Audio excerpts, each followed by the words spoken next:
Eh, Benita San Pedro me pidió que hiciera unas pequeñas notas, las voy a resumir, las voy a limitar a 2 minutos. Estos 4 ensayos abordan desde puntos muy diferentes el asunto de la memoria frente al silencio. Memoria histórica y memoria como herramienta para construir Guinea, inventar Guinea y encontrarse los guineanos y las guineanas a sí mismas y a sí mismos como sujetos de la historia desde la misma infancia. En el caso de Martín, hace un repaso al concepto de hispanismo surgido a finales del siglo XIX tras la pérdida del imperio colonial y el surgimiento del concepto de familia hispana de naciones, que tenía como misión, entre otras, defender el pasado colonial español. Hay que recordar que en el origen de la colonización española de Guinea no fue otro que el establecer en la isla de Bioko factorías de esclavos. La memoria de la esclavitud, por lo tanto, es el lazo que une a Guinea Ecuatorial con esa disfuncional familia hispana de naciones. Estefania Licata nos propone el concepto del proceso de neocolonial en su análisis de La pesadilla de Obi, la novela gráfica de Ramón Sainz-Novalet, entre otros autores. Al silencio obligado y violento de la historia colonial e imperial, el artista gráfico opone la ironía trágica. La estrategia es describir el estrés de Obi a través de viñetas sin diálogo, pura imagen que concita palabras y pensamientos creativos en el lector que lee silencios. El proceso de concienciación que tiene Obi en el infierno de Black Beach es el de la conciencia de lo que ha creado él mismo. El lujo caprichoso de Obi es similar al lujo caprichoso de la España imperial por el azúcar, el cacao o el tabaco.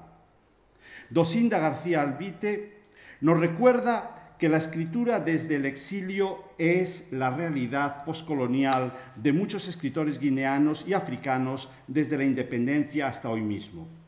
Su exilio es una violencia y el resultado de la violencia de Guinea y el resultado de violencias anteriores. Los escritores del exilio de Guinea recurren a la memoria como un instrumento creado y recreado para reinventar Guinea, una comunidad inventada desde el exilio.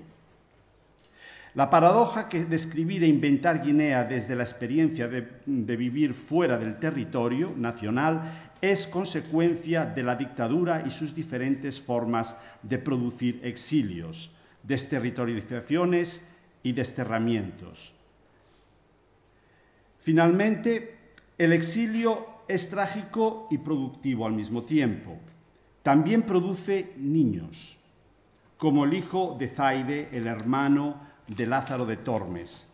Alejandra Ebui Salmerón Tutumu nos recuerda que la memoria histórica es un ingrediente fundamental de las relaciones familiares y se concretiza en el cuento dirigido a los niños. En los cuentos, la memoria histórica es donde puede ser más radical en su función de creación del concepto de pertenencia a la comunidad. Por tanto, la propuesta de Poto Poto es radical y simple. Significa educar en la diversidad y en la autoestima a los afrodescendientes desde su infancia, educarles como sujetos políticos dueños de su historia y de su ciudadanía. Es enseñarles a no creerse invisibles, que es el mayor engaño que existe. Es un proyecto que puede confrontar con éxito la colonialidad del poder a través de una nueva legitimidad, la de recordar, hablar y dejar que las palabras derroten al silencio. Y ahora tengo unas preguntas para cada uno de los participantes en este panel y las voy a leer todas y luego cada uno de ustedes responde y pasamos la voz al público. Para Martín, ¿cómo se configuraría o cómo se configura la familia hispánica de naciones si el padre es negro, si la madre es negra? Para Estefania, Black Beach es un infierno dantesco. ¿Dónde está el paraíso en la pesadilla de Obi? ¿Existe el paraíso?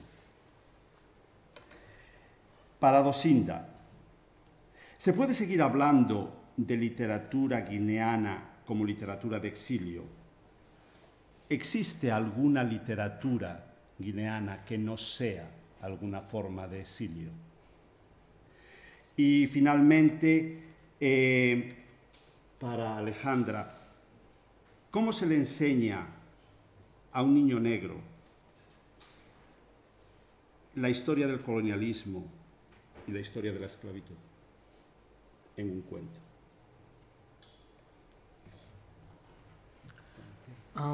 Bueno, muchas gracias por esta pregunta. No sé si la voy a poder contestar, pero supongo que la primera reflexión que se me ocurre es que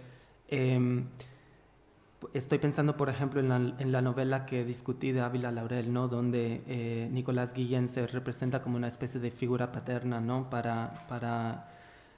para el padre del protagonista, ¿no? Lo cual crea una especie de genealogía transatlántica. Yo creo que cuando reimaginamos la familia hispana desde esa perspectiva, lo interesante es que los diferentes papeles familiares se vuelven fluidos entre sí. O sea, en todos los textos que analizo, ¿no? Supongo que si tuviéramos que definir la relación entre Guinea Ecuatorial y el mundo afrolatino, se podría describir como una especie de hermandad, ¿no? Una relación de hermanos, ¿no? Pero en la última novela, y luego también en el texto de Ndongo Bidiogo, ¿no? Se podría decir que hay una especie de relación paternal, ¿no? Por el hecho de que la literatura guineana en cierto sentido tiene que imitar la literatura afro-latina, ¿no? Y esa fluidez, ¿no? entre la relación de hermanos o la relación de padre e hijos, yo creo que es llamativa porque llama la atención sobre la necesidad y la capacidad de este concepto de familia de adaptarse y de cambiar constantemente, ¿verdad? Porque es cuando esta familia está concebida con la fijeza de los supuestos coloniales que se convierte en un instrumento de violencia, pero es cuando tenemos una visión tal vez más fluida, ¿no? De los diferentes papeles familiares, que esa familia, digo, que el concepto de familia se puede reciclar y se puede reimaginar y se puede reconfigurar de una forma tal vez más igualitaria, ¿no? Muchas gracias. No sé si funciona. Realmente, o sea, en la pesadilla de Obi no existe el paraíso, pero pudiera existir si de cualquier manera se pudiera como intentar construir una Guinea como mejor. Así, pero esta, por ejemplo, la propuesta que hace Ramón es una propuesta interesante porque ayuda a superar el miedo, que es el primer obstáculo para después reaccionar a un régimen dictatorial como lo de Obiang. Así, me parece interesante empezar desde este proyecto para pensar a lo que podría ser el futuro de Guinea. Así, en cambio, solo de enfocarnos en el pasado, intentar construir algo para poder reaccionar de manera como más, de manera diferente. Así, me parece que es un proyecto muy interesante y que tiene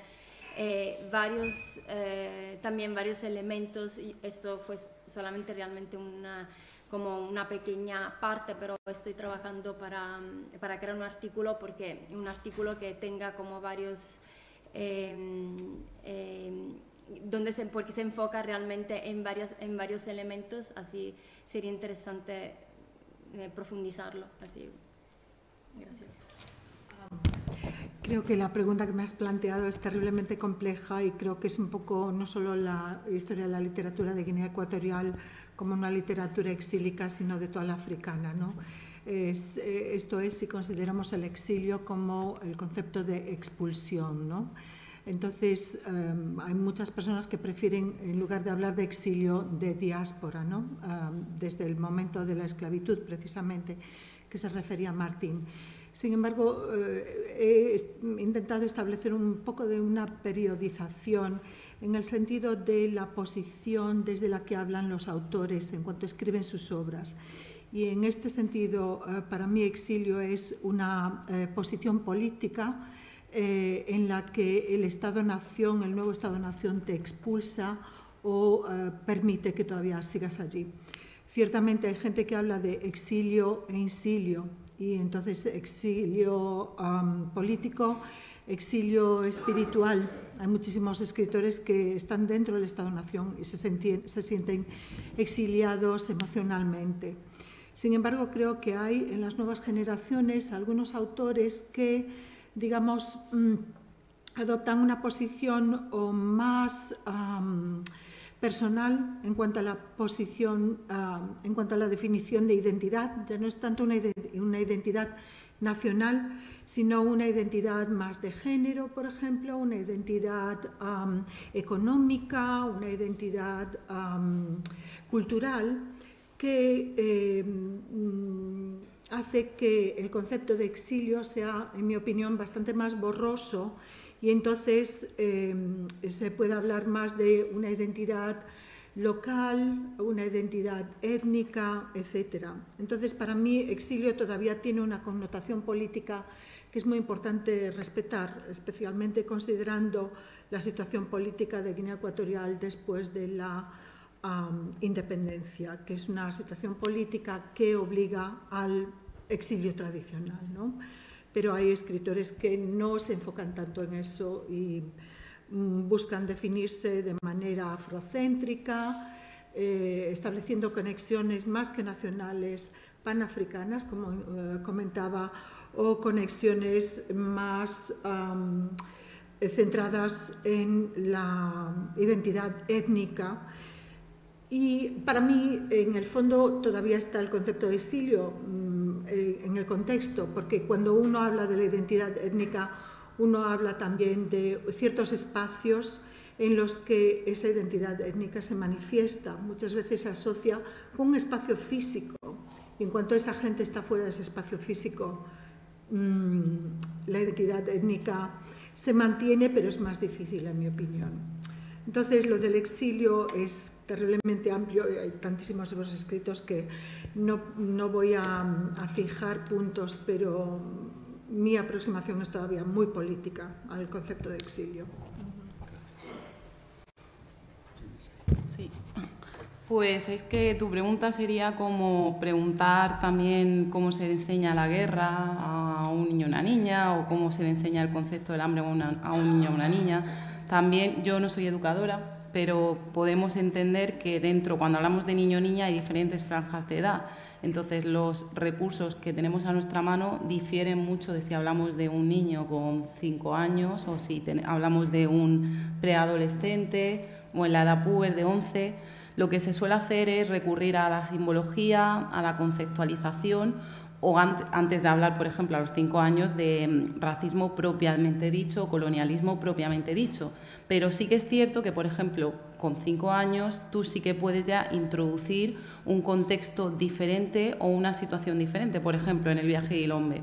En El viaje del hombre ya se inicia la historia en un bosque en Guinea Ecuatorial. Ya tienes la oportunidad de introducir dónde está localizado Guinea Ecuatorial, que es algo que hacemos, por ejemplo, en nuestros talleres. Ya puedes localizar Guinea Ecuatorial en un mapa y dónde se localiza España, y son capaces de entender eso.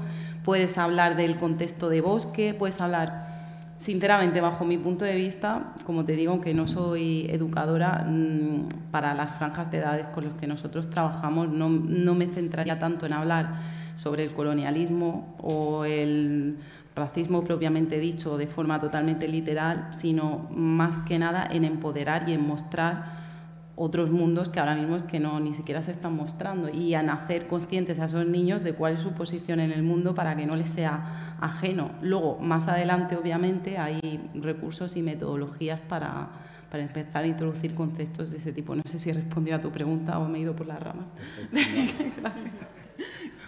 Te has quedado en el tronco perfectamente. Muchas gracias. Bueno, abrimos ahora, no sé cuánto tiempo nos queda, vamos a decir hasta las 8:30, puesto que ya de perdidos al río, y se abre el turno de no solo preguntas, sino comentarios, intervenciones. Si hay alguien que en vez de hacer una pregunta quiere hacer una intervención, por favor, limítela a 1 minuto. 1 minuto, porque no tiene por qué ser todo preguntas. Y por favor también digan cómo se llaman, porque aunque algunos de ustedes son muy famosos.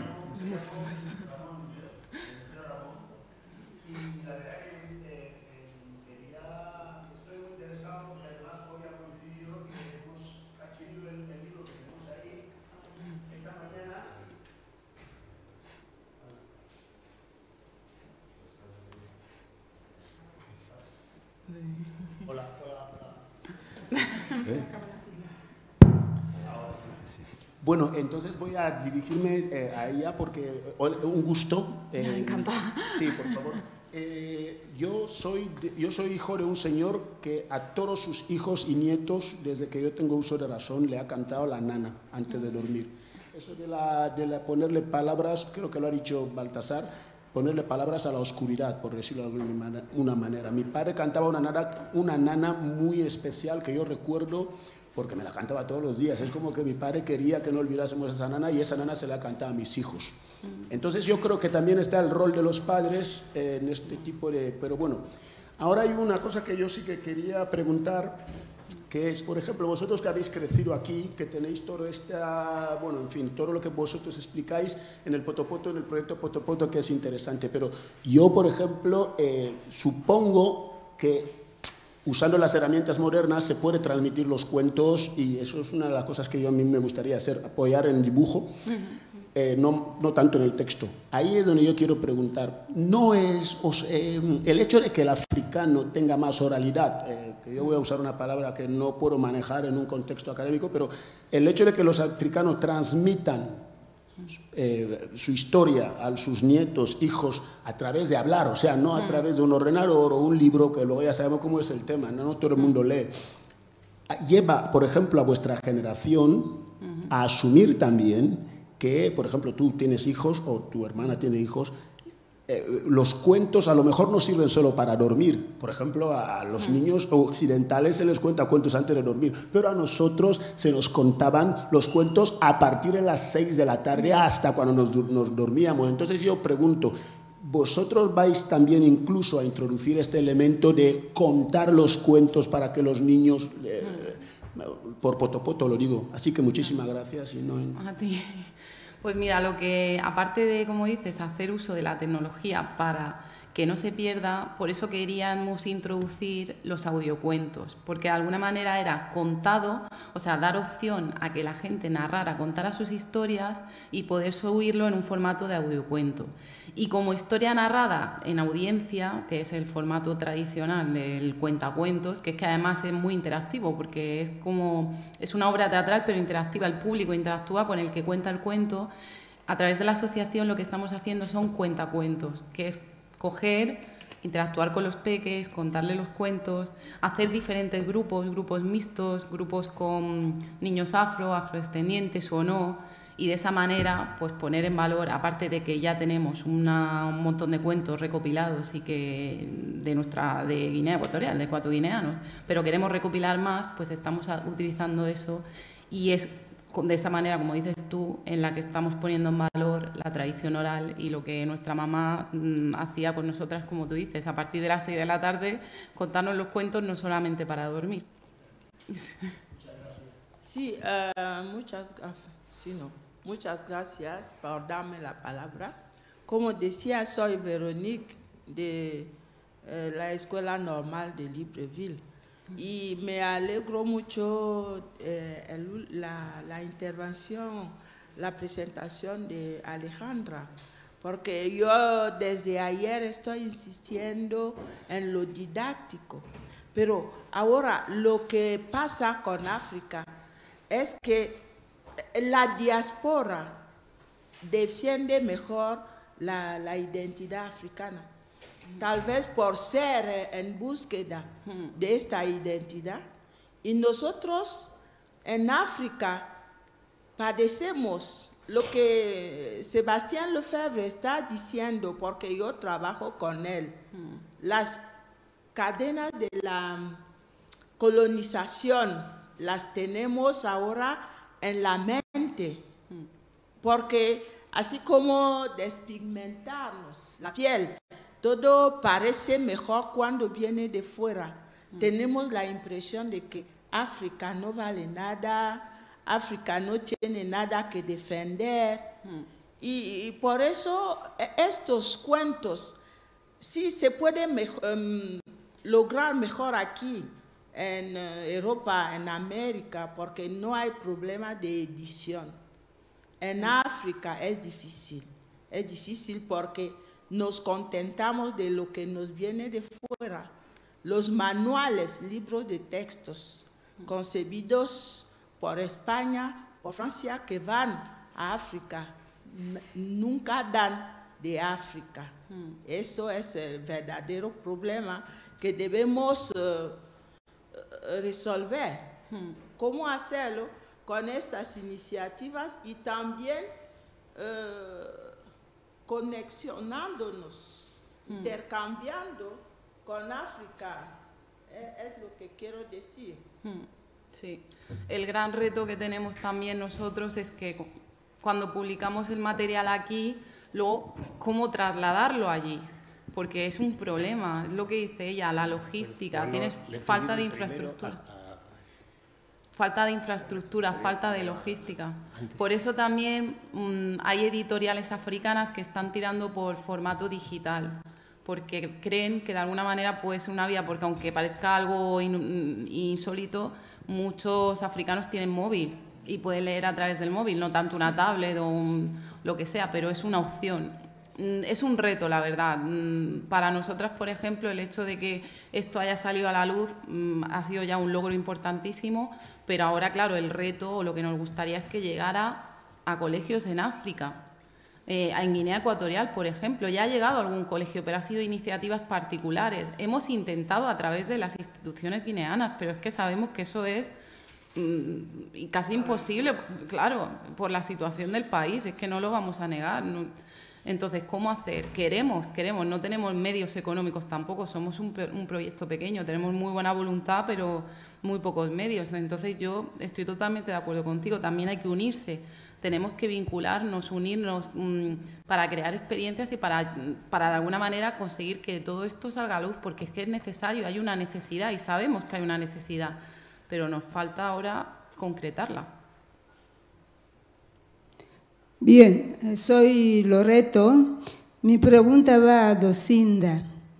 Durante su exposición, al principio, más o menos, no repito su misma palabra, pero más o menos decía que la dictadura que reina en África, eso da pie a que muchos cerebros se queden fuera, la fuga de cerebros.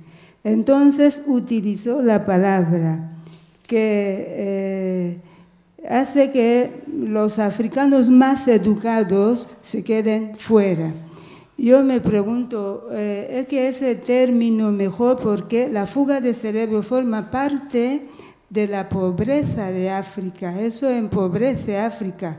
Un hombre mal educado fuera de África no daña, por decirlo así.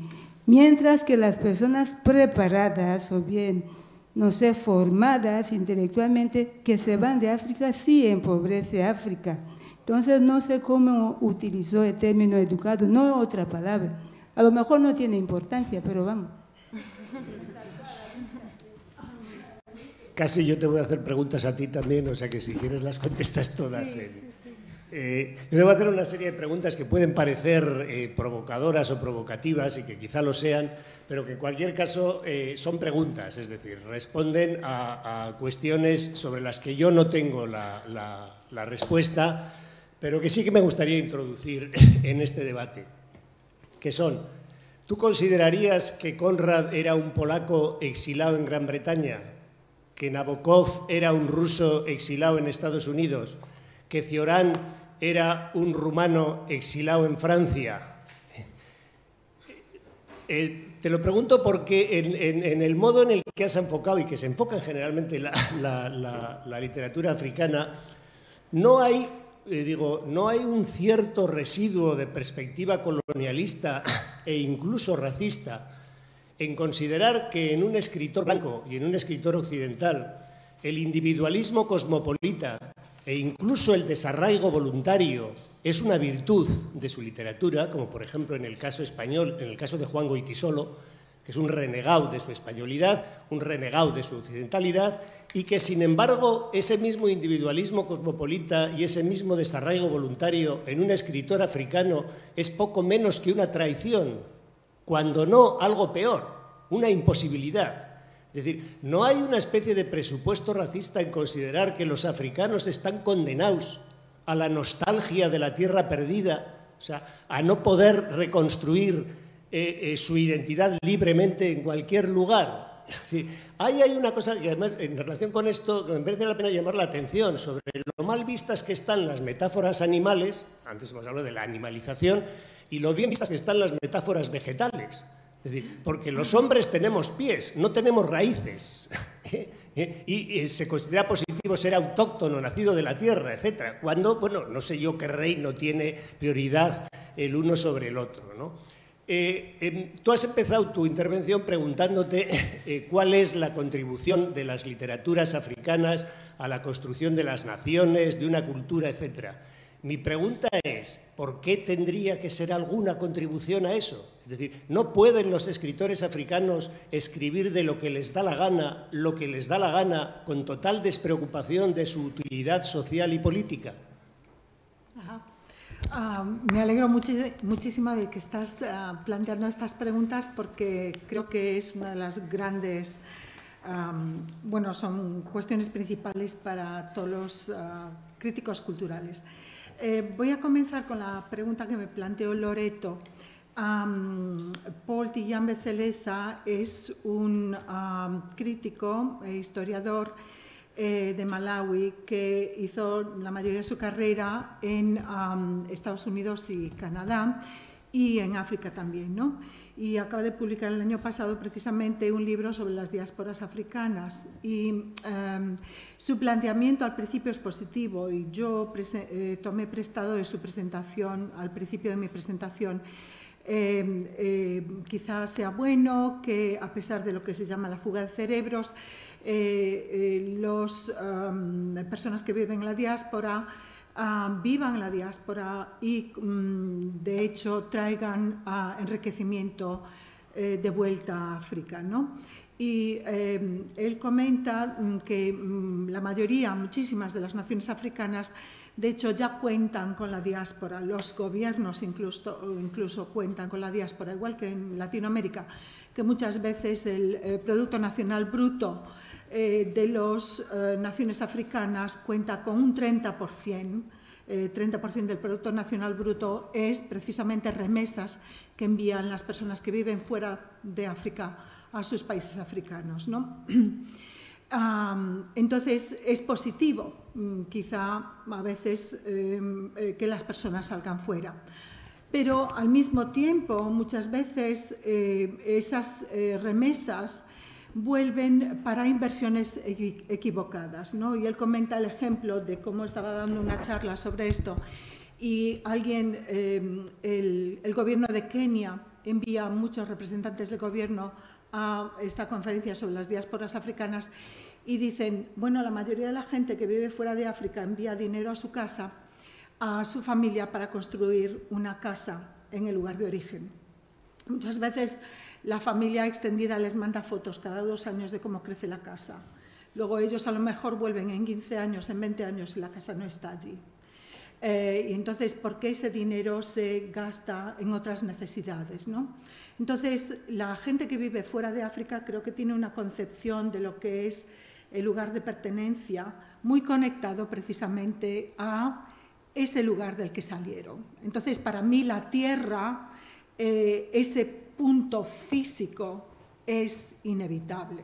Entonces, a partir de que hablamos de un espacio físico, de un territorio que la gente usa para definirse incluso si pasa la mayoría de su vida, 30 años en el exilio, creo que es muy importante considerarlo. Y no es mi imposición. La manera en que haces las preguntas, creo que me estás poniendo una interpretación que yo no quiero darle, ¿no? Yo creo que Conrad, en mi opinión, nunca puede ser africano por más que escriba sobre África. Pero creo que lo que depende es, para mí, no son las clasificaciones que haga yo, sino lo que alguien ha llamado el location of speech. ¿Desde qué lugar hablan los propios escritores? ¿Qué puntos de referencia escogen ellos? Entonces, hay escritores como Donato Ndongo, que yo creo que para él el punto de definición más importante es el nuevo estado de Guinea Ecuatorial en la mayoría de sus obras. Por ejemplo, en El Metro, digamos, ya supera eso un poco más y se enfoca mucho más, en lugar de hablar del exilio político tradicional, habla más sobre la cuestión de todos los migrantes africanos. Entonces tiene este protagonista que viaja a través de diferentes países africanos. Pero hay otros escritores que la nación no les importa tanto y por eso yo hablaba de Justo Bolequia. Creo que para él su etnicidad, es dentro, en el marco, en el territorio de lo que llamamos el espacio de la frontera de Guinea Ecuatorial, pero creo que para él su nación es el pueblo bubi, no es tanto Guinea Ecuatorial.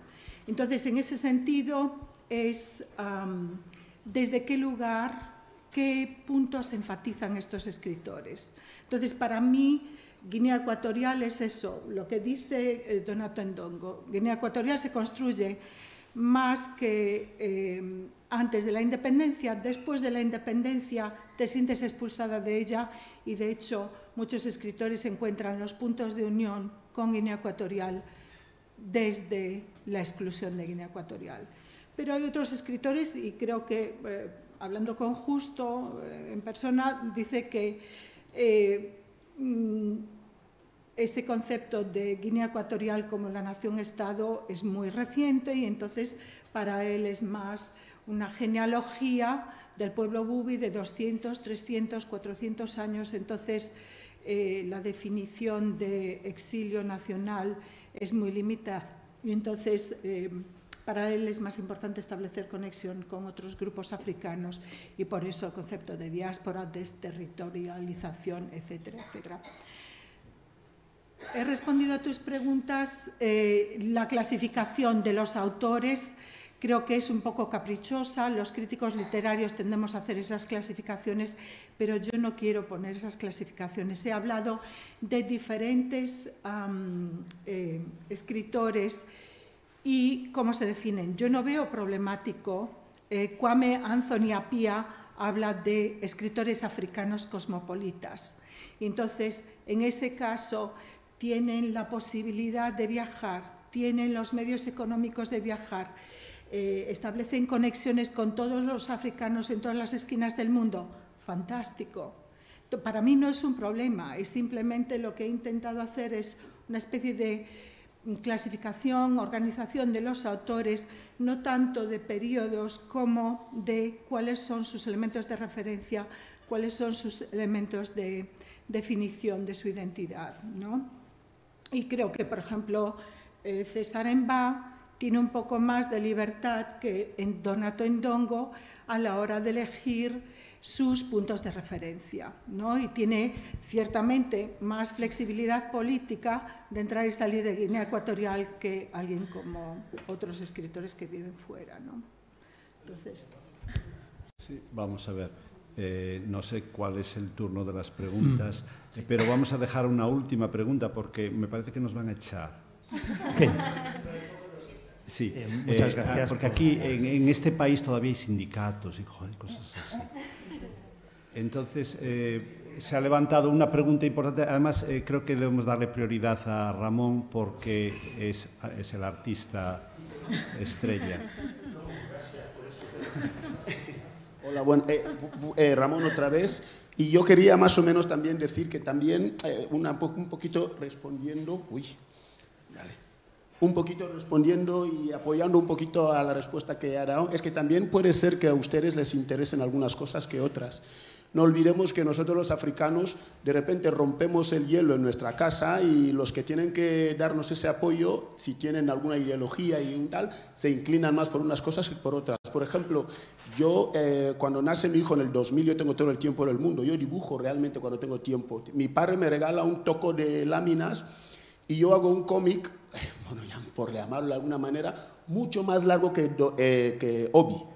Muchísimo más, y hablaba de un tema que era a lo mejor que no se puede tocar hoy en día porque el cómic ha desaparecido. Era un marroquí que se va a España y se convierte en el niñero de dos gemelos de una mujer soltera que tiene que trabajar todos los días, y es el marroquí el que vive con esos niños. Se publicó el Centro Cultural Hispano-Guineano, el extinto, logró moverlo, se hicieron más de mil no sé cuántas tal y tal, desapareció. Ha desaparecido del escenario. O sea, imagínense lo que es el toco de láminas A3. Desapareció porque a lo mejor el interés no fue por donde... Bueno, claro, aparece la pesadilla de Obi, que encima no tiene nada que ver con mi comecén, no hablo ahí de... O sea, me libero y bueno, aquí estoy, el más famoso me parece de la sala. Y luego viene otro proyecto que a lo mejor con la fama que se ha... Bueno, en fin, que a veces a ustedes les interesan unas cosas más que otras y nosotros, sinceramente, estamos en una libertad que como nos dejéis, nos desbordamos y dibujamos a Dios como aparece en el paraíso. Muchas gracias.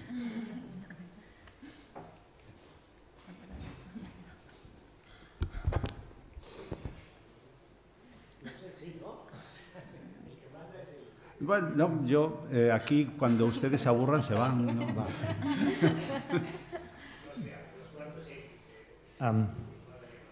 Perdón, pero es un problema. Claro, porque el cuento que se cuenta a partir de las 6 de la tarde, ¿verdad?, tiene una base de iniciación y una base de cultura de parentesco, ¿verdad? En cambio, el cuento literario a la europea, a la transliteración europea, es otra cosa que perdió sus raíces míticas, ¿no?, diría un Levi-Strauss, ¿no? Se ha perdido muy lejanas, en cambio ha sido absorbido por Hollywood, ¿no? Entonces, cuando hablamos del mundo preadolescente, entre los 13 y 16 años, cuando los géneros son mucho más marcados, quizá, además de la imagen, es importante la teatralización de la palabra, ¿no? Esa teatralización que puede ser común, que puede ser inclusiva para, dices, un público adolescente, ¿no?, que puede ser rumano, puede ser dominicano, puede ser afrodescendiente, puede ser en las aulas también de raíces latinas, ¿no? Y que tenemos una complejidad de las aulas tremenda, ¿no? Y hay una nostalgia de la teatralización y de la iniciación muy considerables, ¿no? No sé si queda alguna pregunta, si no cerramos ya la... Sí, pues más vale porque habrá que hacer muchas fotos y cosas así. Muchas gracias a todo el mundo.